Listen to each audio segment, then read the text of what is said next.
ನಮಸ್ಕಾರ ವೀಕ್ಷಕರೇ, ಧ್ವನಿ ಸಂಜೆ ವಾಹಿನಿಗೆ ಸ್ವಾಗತ.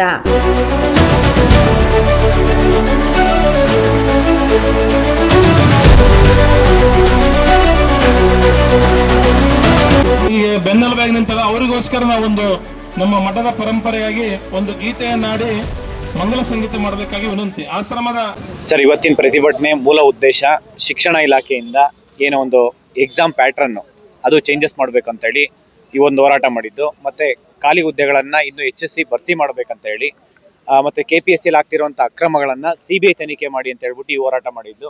ಇವತ್ತು ಏನು ನಾವು ಹೋರಾಟ ಮಾಡಿದಾಗ ಒಂದು ಶಿಕ್ಷಣ ಇಲಾಖೆಯಿಂದ PSTR, GPSTR, HSTR ಮತ್ತೆ ದೈಹಿಕ ಶಿಕ್ಷಕರ ಕಂಪ್ಯೂಟರ್ ಟೀಚರು, ದೈಹಿಕ ಶಿಕ್ಷಕರದಿರ್ಬೋದು, ಪ್ರತಿಯೊಂದು ಹುದ್ದೆಗಳನ್ನ ಇವರು 200 ಮಾರ್ಕ್ಸ್ ಅಬ್ಜೆಕ್ಟಿವ್ ಇಟ್ಟಿದ್ರು, 200 ಮಾರ್ಕ್ಸ್ ಡಿಸ್ಕ್ರಿಪ್ಟಿವ್ ಇಟ್ಟಿದ್ರು.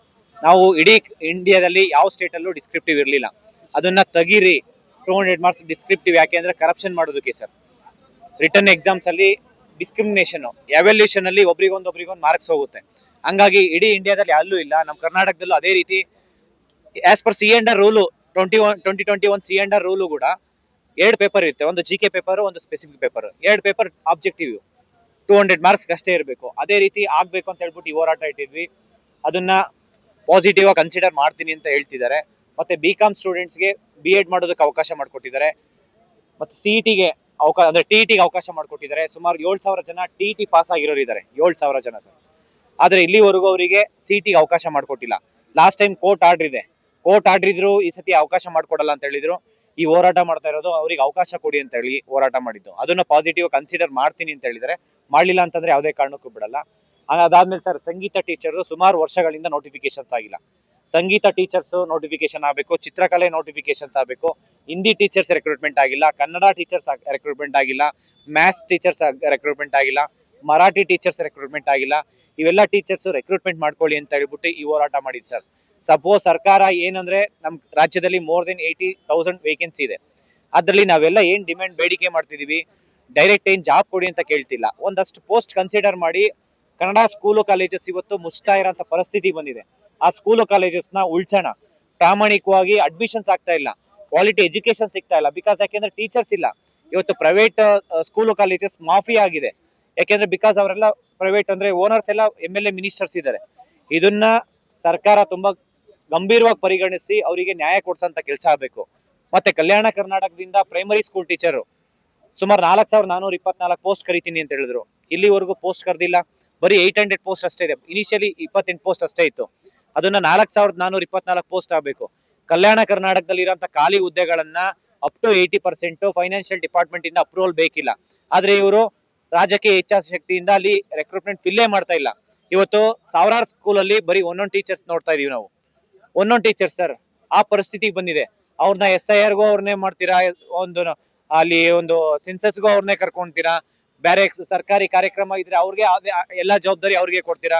ಇವತ್ತು ಪರಿಸ್ಥಿತಿ ಆ ರೀತಿ ಆಗಿದೆ. ದಯವಿಟ್ಟು ಇವತ್ತು ಶಾಲಾ ಶಿಕ್ಷಣ ಇಲಾಖೆಯಿಂದ ಎಷ್ಟು ಖಾಲಿ ಹುದ್ದೆ ಇದೆ, ಅಟ್ಲೀಸ್ಟ್ 40,000 ಹುದ್ದೆ ಆದ್ರೂ ಅಟ್ಲೀಸ್ಟ್ 50% ಆದ್ರೂ ಭರ್ತಿ ಮಾಡ್ಕೊಳ್ಳಿ. ಇವತ್ತು ನೀವು ಅತಿಥಿ ಶಿಕ್ಷಕರನ್ನ, ಅತಿಥಿ ಉಪನ್ಯಾಸಕರನ್ನ ತಗೊಂಡು 10,000 12,000ಕ್ಕೆ ನೀವು ದುಡ್ಸ್ಕೊಂತ ಇದೀರಾ. ಇದು ಆ ರೀತಿ ಆಗ್ಬಾರ್ದು. ದಯವಿಟ್ಟು ಇದನ್ನ ತುಂಬಾ ಇಂಪಾರ್ಟೆನ್ಸ್ ಕೊಡ್ಬೇಕು ಶಿಕ್ಷಕರ ಏನು ನೇಮಕಾತಿಗೆ ಅಂತ ಹೇಳ್ಬಿಟ್ಟು ಈ ಹೋರಾಟ ಮಾಡ್ತಾ ಇರೋಂಥದ್ದು. ಮತ್ತೆ ಈ ಒಂದು ಸಾಮಾನ್ಯ ಶಿಕ್ಷಕರಂತೆ ನೀವು ರೆಕ್ರೂಟ್ಮೆಂಟ್ ಮಾಡಬೇಕು ಅಂತ ಹೇಳಿ ಕೆಲವೊಂದು ಅವಕಾಶ ಅಂದ್ರೆ ಬಯೋಟೆಕ್ನಾಲಜಿ, ಬಯೋಕೆಮಿಸ್ಟ್ರಿ ಲಾಸ್ಟ್ ಟೈಮ್ GPATಯಲ್ಲಿ ಅವಕಾಶ ಇತ್ತು, ಈ ಸತಿ ಅವಕಾಶ ಮಾಡಿರಲಿಲ್ಲ.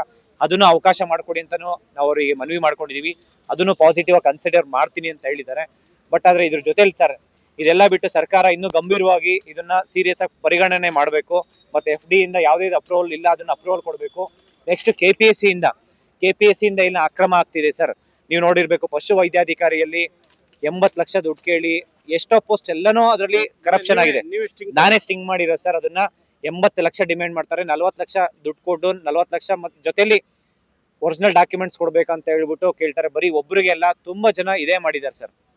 ಇದನ್ನ ಸರ್ಕಾರ ಅದನ್ನ CBI ತನಿಖೆ ಕೊಡ್ಬೇಕು.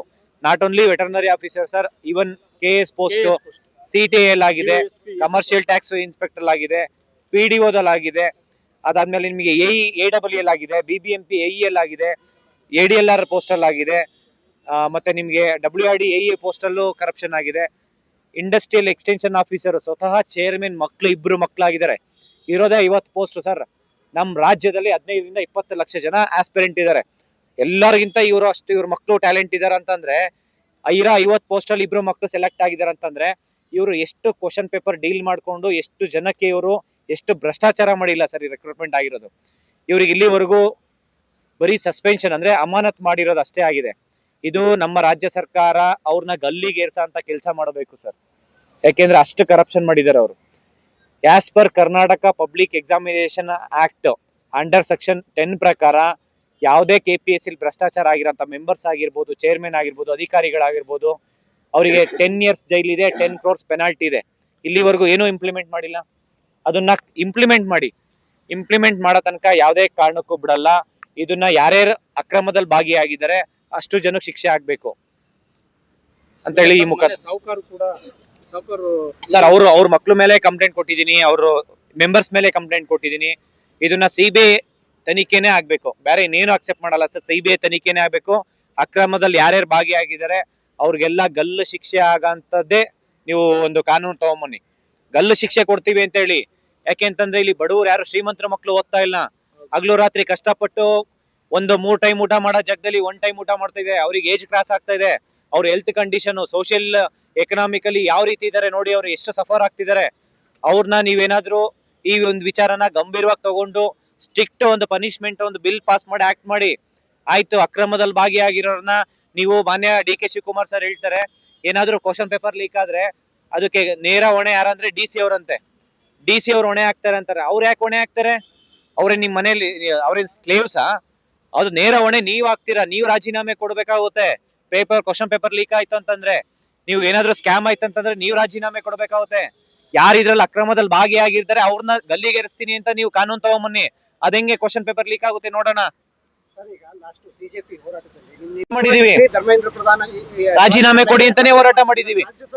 ರಾಜ್ಯ ಸರ್ಕಾರ ಅದನ್ನೇ ಸರ್, ಅದನ್ನ ಸರ್ KPSC ಕಮ್ಸ್ ಅಂಡರ್ ಯಾರು? DPR KPSC ಅಂದ್ರೆ ಮಾನ್ಯ ಮುಖ್ಯಮಂತ್ರಿ ಅವರೇ ಹೊಣೆ ಹಾಕ್ತಾರೆ ಸರ್ ಇದಕ್ಕೆ.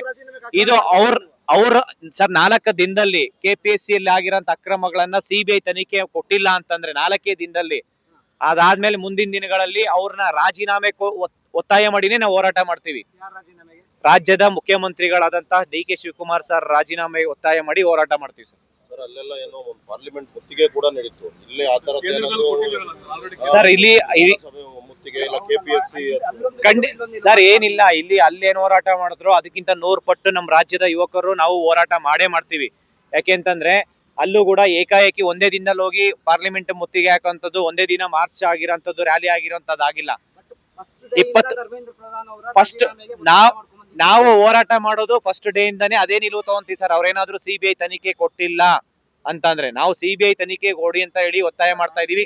ತನಿಖೆಗೆ ನೀಟ್ ಪರೀಕ್ಷೆ ಇದನ್ನ CBI ತನಿಖೆ ಕೊಟ್ಟ ನಂತರ ಕೂಡ ನೀವು ಧರ್ಮೇಂದ್ರ ಪ್ರಧಾನ್ ಅವರ ರಾಜೀನಾಮೆಗೆ ಆಗ್ರಹ ಮಾಡಿದ್ರಿ. ಇದು ಏನು ಮಾಡೇ ಇಲ್ಲ, ಆದ್ರೂ ಯಾಕೆ ಆಗ್ರಹ ಮಾಡಲ್ಲ? ಯಾಕೆ ಪಕ್ಷಪಾತ? ಇದು ನಾವು ಮಾಡ್ತಾ ಇದೀವಿ ಸರ್, ಇಲ್ಲ ಅಂತ ಮಾಡಲ್ಲ ಅಂತಲ್ಲ. ಯಾಕೆಂದ್ರೆ KPSC ಅವ್ರ ಅಂಡರ್ ಅಲ್ಲೇ ಬರುತ್ತೆ, ಅವರೇ ಹೊಣೆ ಹಾಕ್ತಾರೆ. ಯಾಕೆಂದ್ರೆ KPSCಗೆ ನೋಟಿಫಿಕೇಶನ್ಸ್ ಕೊಡ್ತಾ ಇರೋದು ಯಾರು ಸರ್? ಎಕ್ಸಾಮ್ಸ್ ಕಂಡಕ್ಟ್ ಮಾಡಿ ಅಂತ ಹೇಳಿ ಸರ್ಕಾರ. ಇದಕ್ಕೆ ಸರ್ಕಾರ ಸರ್, ಈಗ ಮಾನ್ಯ ಮುಖ್ಯಮಂತ್ರಿಗಳು ಅವ್ರು ಮನ್ಸ್ ಮಾಡಿದ್ರೆ ಯಾವ್ದು ನೋಟಿಫಿಕೇಶನ್ಸ್ ಕೊಡಂಗೇ ಇಲ್ಲ. ಈಗ ಆಗಿರೋಂಥ ಅಕ್ರಮಗಳನ್ನ CBI ತನಿಖೆ ಕೊಡಿ ಅಂತ ಒಂದೇ ಮಾತು ಹೇಳಿದ್ರೆ ಮುಗ್ದೋಯ್ತು. ಅವ್ರ ಒಂದು ಲೆಟರ್ ಬರ್ದು ಕೊಡಿ ಬಿಡಿ CBIಗೆ. ಅವ್ ಇಚ್ಛಾಶಕ್ತಿ ಇಲ್ಲ ಅಂತಂದ್ರೆ ರಾಜೀನಾಮೆ ಕೊಡ್ಲಿ. ಕರೆಕ್ಟ್ ಅಲ್ಲ ಸರ್? ರಾಜೀನಾಮೆ ಕೊಡ್ಲಿ. ಈಗ ಹೈಯರ್ ಎಜುಕೇಶನ್ ಮಿನಿಸ್ಟರ್ ಇರ್ಬೇಕು. KPSC comes under higher education minister ಇಲ್ಲ ಸರ್. ಎಜುಕೇಶನ್ ಮಿನಿಸ್ಟರ್ ಪಂಜಾಬ್ ಅಲ್ಲಿ ನಡೆದಂತ ಪ್ರಶ್ನೆ ಪತ್ರಿಕೆ ಸೋರಿಕೆ, ಕರ್ನಾಟಕದಲ್ಲಾದಂತ KPSC ಅಕ್ರಮಗಳಿಗೆ ನೇರ ಹೊಣೆಗಾರರು ರಾಜೀನಾಮೆ ಕೊಡಬೇಕು. ಖಂಡಿತ ಸರ್, ಹೌದು. ನಾವು ಆದ್ರೂ ಬದ್ಧವಾಗಿ ನಾವು ಕೆಲಸ ಮಾಡ್ತೀವಿ ಸರ್. ಯಾವುದೇ ಕಾರಣಕ್ಕೂ ಇದರಲ್ಲಿ ಕಾಂಪ್ರಮೈಸ್ ಇಲ್ಲ. ಹೋರಾಟ ಅಂತೂ ಮಾಡೇ ಮಾಡ್ತೀವಿ. Thank you sir.